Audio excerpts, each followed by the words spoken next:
တချို့လူတွေဟာကိုယ့်ဘဝထဲမှာအမြဲရှိနေဖို့ရောက်လာတာမဟုတ်ပါဘူးကိုယ်စိတ်ကိုယဉ်ကျေးလာစေဖို့သင်ခန်းစာတစ်ခုအနေနဲ့ခဏတာဖြတ်တန်းသွားလာရုံပါအစမှာတော့လူတိုင်းက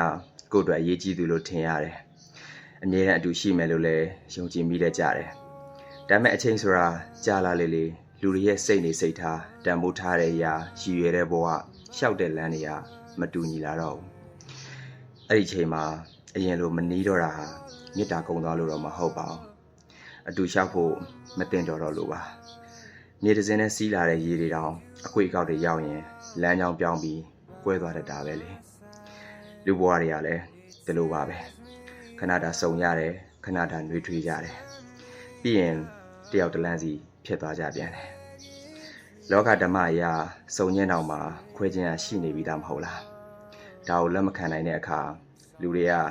နာကျင်ကြတယ်ဖတ်တွေ့ကြတယ်မသိမ့်တော်တဲ့ဆက်ဆံရေးတွေကိုတော့အတင်းဆွဲထားခြင်းကြတယ်ဒါမဲ့လက်ထဲအသေးကိုပို့ပြီးတော့ဖမ်းဆုပ်လေးလေးလက်ကြားထဲကနေပို့ထွက်ကြလေးလေးဖြစ်တယ်လို့မဖြစ်နိုင်တော့တဲ့လူတယောက်ကိုအတင်းဖတ်တွေ့လေးလေးကိုယ်စိတ်ပဲပို့ပြီးတော့ပင်ပန်းလေးလေးဖြစ်တတ်တယ်တစ်ပင်တွေဟာအရွက်ဟောင်းတွေမကြွေမချင်းအရွက်သစ်တွေမထွက်နိုင်ဘူးဘဝမှာလည်းမသိမ့်တော်တဲ့လူတွေမထွက်သွားမချင်းကိုယ်အတွင်းကငြိမ်းချမ်းမှုအသစ်တွေဝင်မလာနိုင်သေးဘူး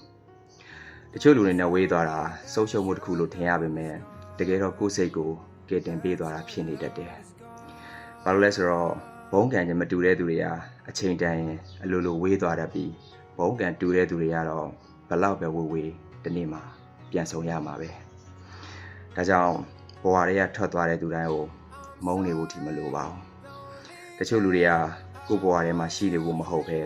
တင်ပေးဖို့အတွက်ရောက်လာခဲ့ကြတာပါနောက်ဆုံးပြောချင်တာလူတယောက်ကိုဆုံးရှုံးသွားတာထက်ကိုယ်စိတ်အေးချမ်းမှုပြန်ရလိုက်တာ